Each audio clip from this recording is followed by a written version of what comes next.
Selamat pagi. Puji Tuhan, hari ini kita bisa bersama-sama untuk kembali belajar firman Tuhan. Firman Tuhan pada pagi hari ini dari surat 1 Korintus pasal 13. Saya akan bacakan ayat 4-6, tapi firman kita diambil dari ayat ke-6. 1 Korintus 13 ayat 4 sampai dengan 6. Kasih itu sabar. Kasih itu murah hati, ia tidak cemburu, ia tidak memegahkan diri dan tidak sombong. Ia tidak melakukan yang tidak sopan dan tidak mencari keuntungan sendiri. Ia tidak pemarah dan tidak menyimpan kesalahan orang lain. Ia tidak bersukacita karena ketidakadilan, tetapi ia bersukacita karena kebenaran. Ia tidak bersukacita karena ketidakadilan, tetapi bersukacita karena kebenaran. Demikian pembacaan firman Tuhan. Berbahagialah orang yang membaca, merenungkan, melakukannya di dalam hidupnya sehari-hari.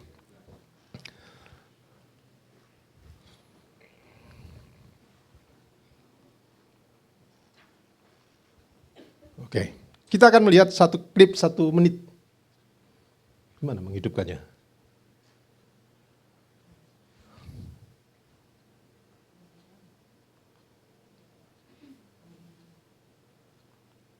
Atau mungkin videonya tidak terbawa. Oke. Bisa minta tolong dari situ ya.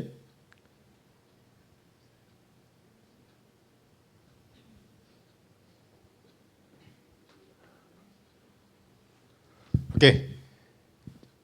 Di dalam video 1 menit itu adalah kisah persidangan Ibu Asyani, ya, seorang nenek yang berusia 60 tahun, di mana dia disidang karena 7 batang pohon jati. Ya. Dan kisah ini menjadi viral pada tahun 2015-an, karena setiap kali persidangan banyak yang menghadiri. Ya. Saya termasuk yang mengikuti waktu itu. Ya. Mungkin ada yang terlewatkan. Nah, di dalam persidangan ini, bahkan si nenek itu sampai bersujud di hadapan hakim, meronta-ronta, saya tidak bersalah, saya tidak mengambil kayu milik perhutani, tidak merugikan negara, saya mengambil kayu di kebun saya sendiri. Ya. Tetapi proses persidangan tetap berjalan. Dan dalam proses persidangan itu banyak komentar yang mengatakan tidak adil. Ya kan? Di tempat yang namanya pengadilan, di situ justru terjadi ketidakadilan. Orang yang mengomentari, berapa banyak si nenek ini merugikan negara?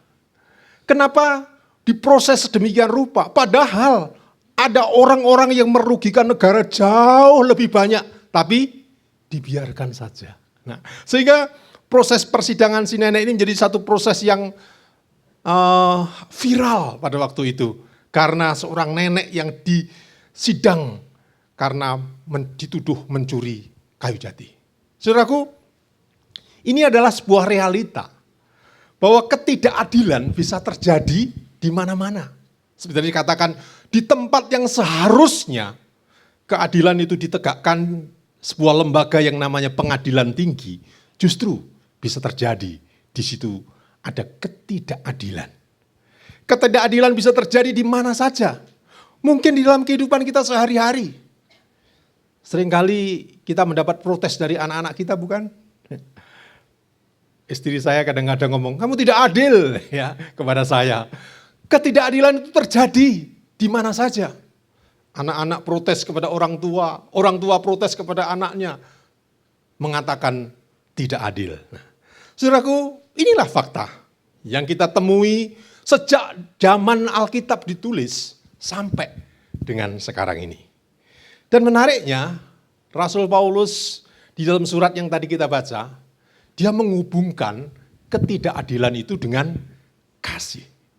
Paulus mensejajarkan, mengkomparkan, membandingkan ketidakadilan dengan kasih. Memang dua topik ini kalau disandingkan itu menjadi sesuatu yang menarik. Sehingga muncul pertanyaan-pertanyaan, mungkinkah seorang yang mengasihi bisa berlaku tidak adil? Atau mungkinkah keadilan dijalankan tanpa kasih? Keadilan dan kasih ini menjadi satu topik yang kadang-kadang bisa berjalan bersama-sama, tapi kadang-kadang tidak. Bahkan ada orang-orang atau para teolog yang memprotes kepada Tuhan, bahwa Tuhan itu tidak adil. Kenapa? Kenapa Tuhan hanya memilih sebagian orang saja? Bagi orang yang dipilih, boleh berkata, wah Tuhan itu adil. Saudara dan saya orang yang dipilih Tuhan bukan, oh senang. Tetapi bagi orang-orang yang tidak dipilih, Tuhan tidak adil, Tuhan tidak fair, kenapa saya kok nggak dipilih? Bukankah saya dengan mereka sama? Bukankah Tuhan memilih itu bukan karena alasan tertentu, bukan karena pertimbangan tertentu, hanya karena anugerah. Lalu di mana keadilan Tuhan?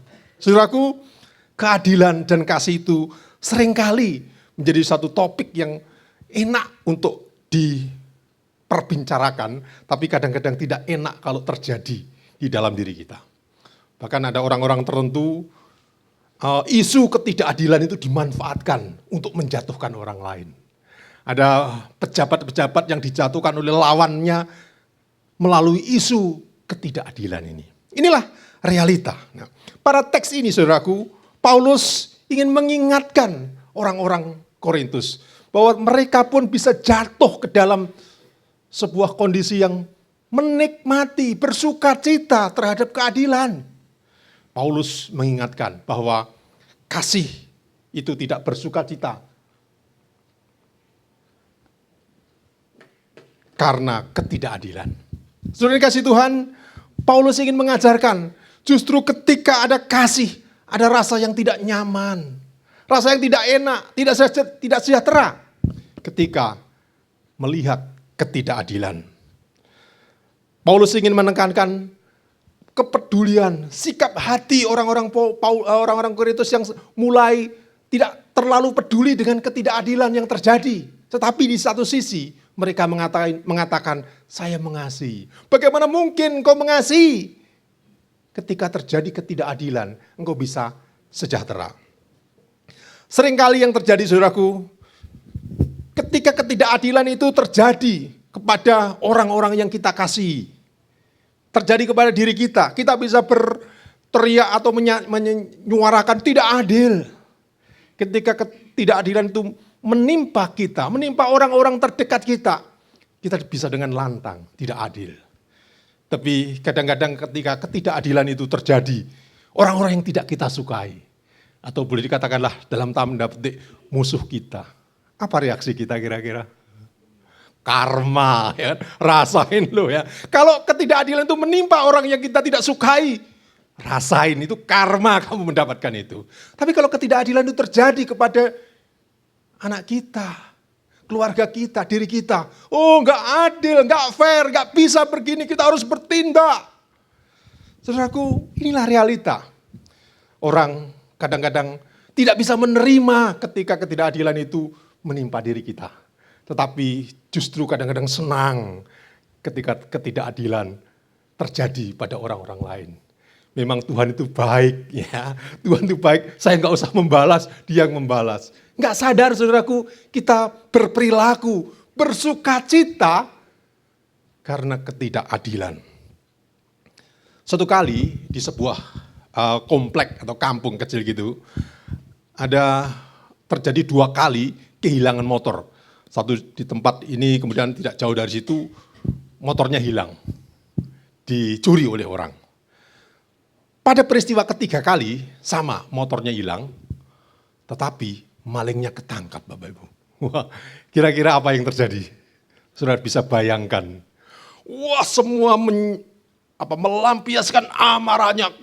Bahkan ada satu orang yang saudaranya ya, motornya dicuri pada sebelumnya. Belum tentu yang nyuri juga maling ini. Wah, begitu antusiasme sampai klenger, ya, enggak berdaya. Bahkan setelah polisi datang, saya melihat video itu, masih ada orang yang berusaha memasuk dan memukul. Kenapa? Ini mungkin dulu yang pernah mencuri motor saudara saya. Wah, ketika melihat peristiwa itu, banyak orang yang tertawa. Rasa kon, karma kon. Memang ini adil. Saya pikir ketika melihat itu, apakah itu adil? Bagi orang yang motornya pernah hilang, adil rasa nokon ya. Tapi apakah semua mengalami itu? Ternyata maling itu sudah punya anak, punya istri Bapak Ibu. Apakah anaknya, istrinya bisa berkata adil? Apakah mereka bisa berkata, ya memang adil kalau suamiku diperlakukan seperti itu. Ya memang adil kalau papaku diperlakukan seperti itu. Tidak, saudaraku. Anak dan istrinya seakan-akan berseru, kalian tidak adil. Kalian tidak adil. Berapa harga motor itu? Kenapa saya harus mendapati istri saya, suami saya atau papa saya mengalami nasib tragis seperti ini? Istrinya, anaknya berkata, tidak adil, tidak adil.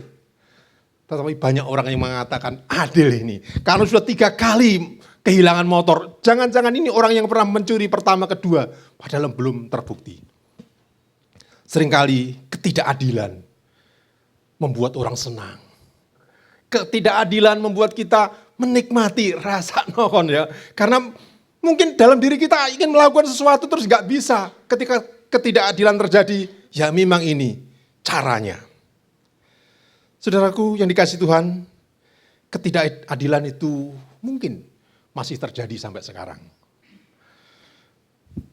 Lembaga-lembaga, bahkan lembaga Kristen pun tidak akan bisa terluput atau imun, kebal terhadap ketidakadilan. Bisa saja terjadi di lembaga-lembaga Kristen, mungkin ada gereja yang juga berperilaku tidak adil.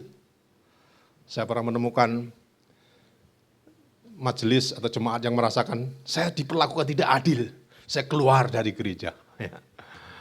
Ada hamba Tuhan yang merasa, oh saya diperlakukan tidak adil oleh jemaat atau oleh majelis. Di gereja pun bisa terjadi ketidakadilan. Seperti di depan tadi saya katakan, dalam konteks kecil, dalam keluarga kita pun, mungkin ada suara-suara ketidakadilan. Ya. Anak saya nomor 1 itu paling memprotes, ini mama ini tidak adil, papa ini tidak adil. Perasaan saya sudah seadil-adilnya gitu.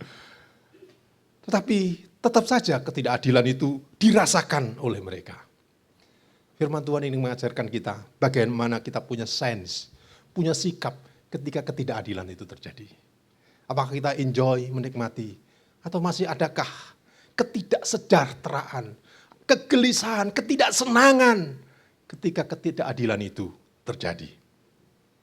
Saudaraku, di sisi lain ketika topik bahwa kasih itu tidak bersukacita atas ketidakadilan, di dalam bagian ini juga termaktub sebuah kebenaran bahwa kasih itu rela menerima ketidakadilan.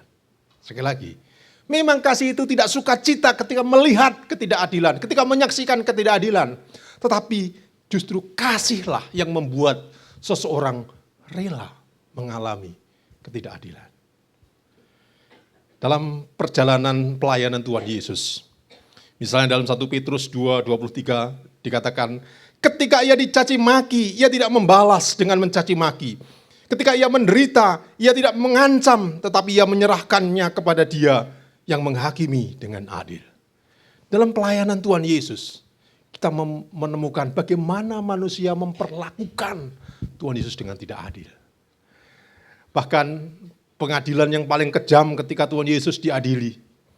Tidak ada pertimbangan apa-apa, yang didengarkan adalah suara salibkan dia, salibkan dia.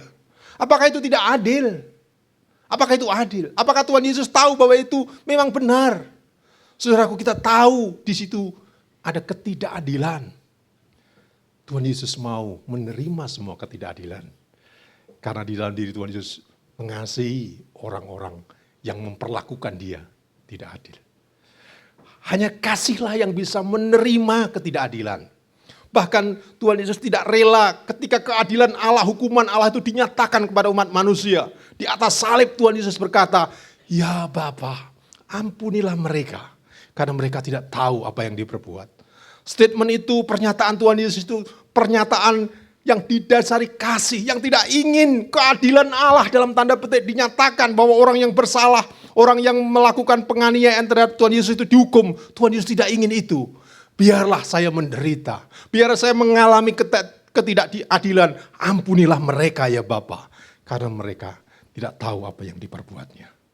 Saudara dikasih Tuhan, kasih memampukan seseorang menerima ketidakadilan. Kasih memampukan seseorang menerima hal yang dipandang oleh orang lain tidak fair. Demikian juga Paulus. Ada beberapa surat yang dalam surat Korintus, misalnya dalam pasal 4 ayat 1 sampai 5. Paulus berkata kepada jemaat, walaupun mereka jemaat itu menghakimi, Paulus membiarkan. Walaupun jemaat memperlakukan tidak adil, Paulus tidak mengancam mereka. Paulus tetap melayani. Saudaraku, justru seruan ini ketika kasih tidak bersukacita atas ketidakadilan ini menegur orang-orang Korintus. Kita tahu di jemaat Korintus ada peristiwa-peristiwa di dalam pasal 6 di mana orang-orang ada permasalahan di antara jemaat mereka, membawa mereka ke pengadilan, bahkan yang mengadili orang-orang di luar kekristenan. Merasa tidak rela kalau ada hal yang orang yang melakukan tidak baik, menuntut bahkan membawa permasalahan mereka keluar dari gereja. Orang-orang di luar gereja yang menghakimi mereka. Karena mereka merasa tidak adil, sehingga menuntut keadilan. Satu sisi kasih tidak sukacita melihat ketidakadilan, tapi kasih itu akan rela menerima ketidakadilan. Saudaraku, seharusnya kalau yang adil, yang fair, itu begini, misalnya ini contoh. Ada orang-orang tua yang sudah membesarkan anaknya, ya, berusaha membesarkan anaknya. Ketika anaknya sudah besar, anaknya sudah berhasil, sudah berkeluarga, adilnya gimana? Ya sudahlah, orang tua tak menikmati masa tua, banyak waktu istirahat, banyak waktu santai. Adil kan? Tapi kenyataannya bukan. Banyak anak-anak yang sudah berhasil berkeluarga, menitipkan anaknya kepada orang tuanya gitu loh. Betul gak? Apakah ini adil? Gak adil. Celakanya orang neneknya, kakeknya juga mau juga. Kenapa kamu mau direpot-repotin gitu loh. Itu gak adil. Para orang tua ini sudah mendidik anak-anak sampai besar, sampai berkeluarga. Ya biarlah mereka berkeluarga. Malah menitipkan dan mau lagi. Bahkan ada yang minta lagi. Ini gak adil ini ya. Ini mungkin yang sudah punya cucu bisa merasakan. Kalau saya belum punya cucu jadi ya saya berbeda. Kalau saya nggak mau nanti ngurus cucu, mana mungkin lah Pak, istri saya, mau. Kalau saya nggak mau, nggak adil. Saya sudah membesarkan anak-anak saya udah punya cucu, nggak mau ngurus anakmu sendiri. Itu yang adil. Itu idealisnya, nggak tahu nanti ya. Saya nanti mesti tanya ada ngong-ngong yang di sini yang sudah punya cucu ya. Idealis saya harus adil, nggak mau saya ngurus cucu. Enak menu anak-anakmu kok kakeknya yang ngurus gitu ya. Tapi ketika dipikirkan, kenapa mau melakukan itu saudara? Apakah tahu itu bahwa itu ketidakadilan? Apakah tidak tahu itu ketidakadilan? Tahu. Hanya satu alasannya. Karena kakek nenek itu mengasihi cucu-cucunya. Betul? Kalau nggak ada kasih nggak akan mau. Rela anaknya memperlakukan, enak men yo, kom jalan-jalan anaknya titip nimbah nih gitu. Cek enak men, gak adil. Tapi jarang yang protes. Malah dengan senang hati, kue jalan-jalan no anakmu titip no aku, malah cari gawean gitu loh, cari kesibukan. Kenapa dilakukan itu? Karena kasih seorang kakek nenek kepada cucunya. Saudaraku, kasih itu rela menerima ketidakadilan. Kasih tidak banyak protes ketika kasih itu ada di dalam kita. Satu sisi, kita ketika ada kasih, kita tidak bersukacita, tidak tenang, tidak damai ketika melihat ketidakadilan, ketika melihat orang-orang diperlakukan tidak adil. Tapi dengan kasih yang sama, kita bisa menerima ketika diperlakukan tidak adil. Ya. Dalam hidup saya beberapa kali, saya diperlakukan ya tidak adil gitu ya. Tapi saya bisa menerima. Istri saya gak bisa menerima ya. Ketika saya diperlakukan tidak adil, kamu itu kok diam? Ya sudahlah biar saja, santai saja. Wah gak terima ini gak adil gitu ya. Tapi ketika saya menerima ketidakadilan, enjoy saudara. Karena kasih Tuhan yang memampukan kita menerima ketidakadilan. Yang kedua, kasih tidak bersukacita. Sampai lali ya. Yang kedua, yang pertama kasih itu tidak akan bersukacita karena ketidakadilan. Tapi kasih itu akan bersukacita karena kebenaran. Di dalam Alkitab ada dua kata yang hampir sama itu sukacita dan bahagia. Bapak Ibu pilih yang mana? Ya dua-dua kalau bisa Pak ya. Mana mungkin nggak bisa. Tapi ada satu sedikit perbedaan ya. Kalau sukacita itu berhubungan dengan rasa senang. Gitu. Kalau bahagia itu berhubungan dengan berkat Tuhan. Ya, makanya ketika Tuhan Yesus berbahagialah kamu itu diberkatilah kamu. Jadi diberkati itu identik dengan berbahagia. Kalau sukacita itu identik dengan senang. Dan dua-dua nggak salah. Itu disediakan oleh Tuhan untuk menjadi bagian dari kita untuk kita nikmati. Ada orang-orang Kristen yang tidak mau bersukacita, Bapak ya. Kelompok asketis, hidupnya bertapa, ya rugi. Kita diberi Tuhan sukacita, nikmatilah sukacita yang benar. Lebih-lebih ketika sukacita karena kebenaran. Ada satu penelitian dilakukan oleh dua orang, yaitu Damayanti, satu orang yang melakukan penelitian itu di daerah Lampung, kepada anak-anak muda yang terlibat alkohol. Dikumpulkan mereka teliti, kenapa sih kok kamu itu mau menggunakan alkohol gitu ya. Dan jawabannya selain karena kurang percaya diri ya. Alasan lain karena alkohol itu menjanjikan kesenangan atau sukacita. Ya, jadi ternyata orang-orang di luar sana ingin mencari yang namanya sukacita. Apapun itu yang menjanjikan, yang bisa mendapatkan sukacita akan dikejar, termasuk alkohol ini. Ini hasil penelitian terhadap orang-orang yang terlibat dalam alkohol. Jadi kalau berbicara tentang sukacita, memang banyak hal yang bisa menyebabkan. Secara umum dari hasil yang saya pelajari, ada sukacita yang pertama itu disebabkan karena penderitaan yang dialami oleh orang lain. Ini termasuk orang yang kelainan jiwa gitu ya. Tapi ada Bapak Ibu, orang-orang yang bersukacita ketika melihat orang lain susah. Ketika orang-orang yang bersukacita ketika orang-orang lain mengalami penderitaan. Justru bersukacita di atas penderitaan lain. Ini bukan hanya di sinetron Bapak Ibu. Ini ada dalam kehidupan real sehari-hari. Saudara bisa browsing menemukan contoh-contoh seperti itu. Ada orang-orang yang ketika orang lain mengalami penderitaan bersukacita. Ya mudah-mudahan di sini tidak ada ya. Karena itu termasuk orang yang punya ya perlu dilayani. Nah, itu yang sukacita yang tidak baik gitu ya penyebabnya. Bahkan ingin menciptakan supaya orang lain menderita sehingga dia menikmati. Ada orang yang sadisme gitu ya, menikmati kalau melihat orang menderita, sakit.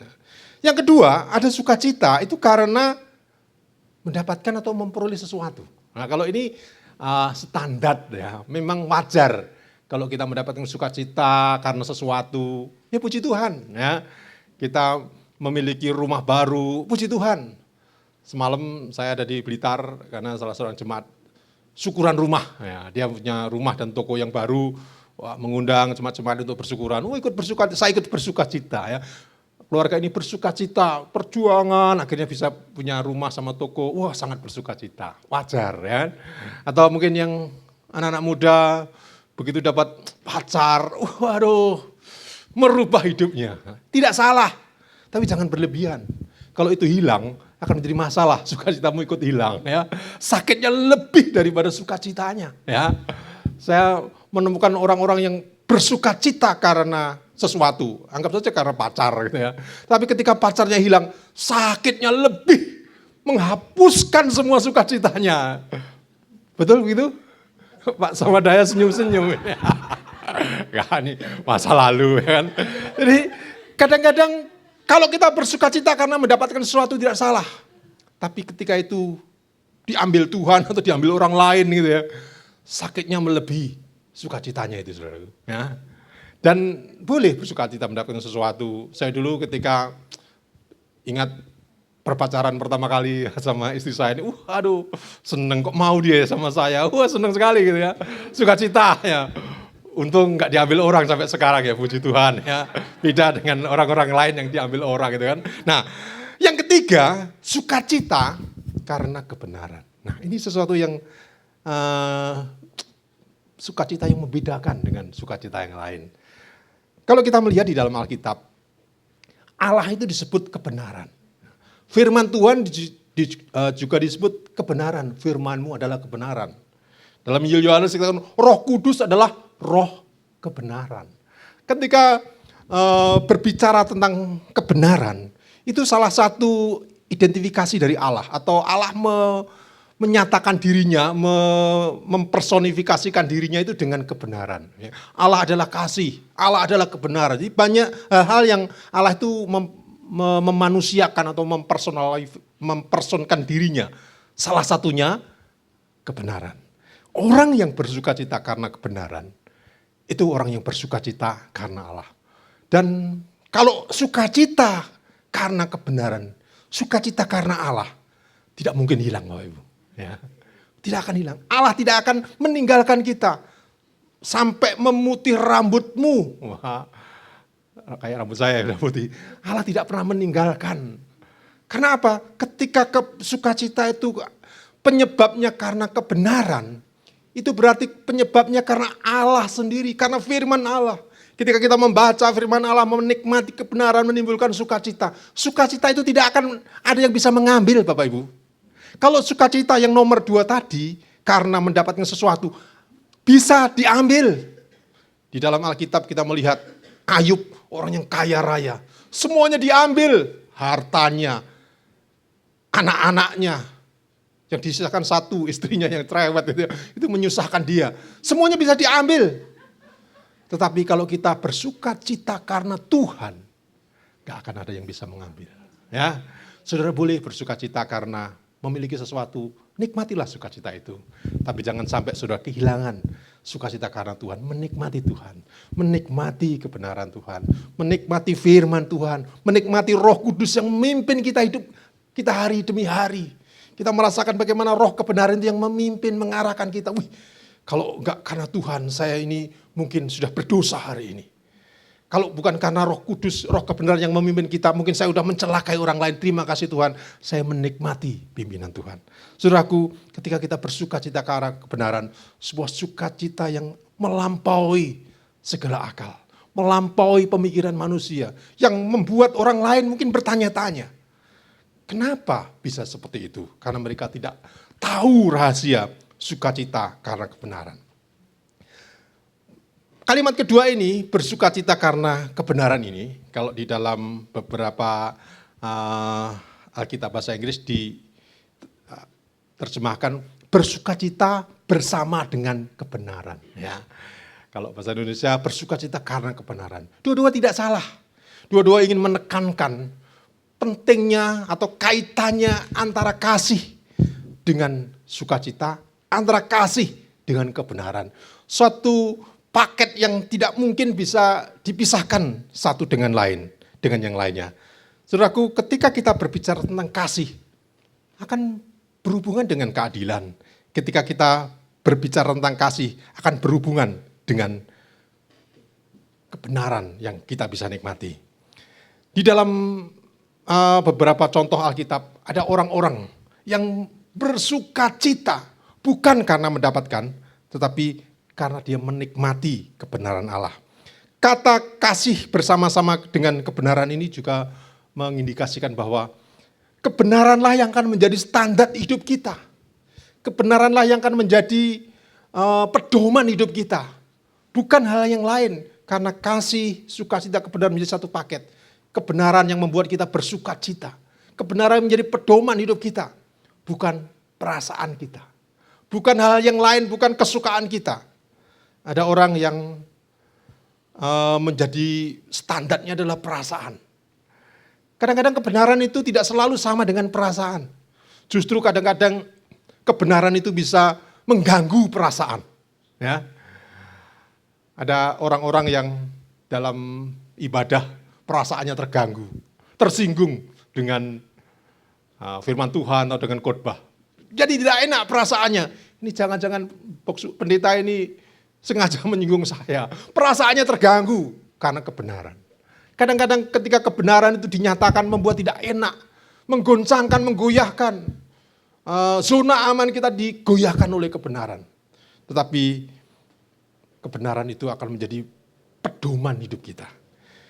Antara kasih, sukacita, kebenaran itu menjadi satu bagian yang akan kita nikmati.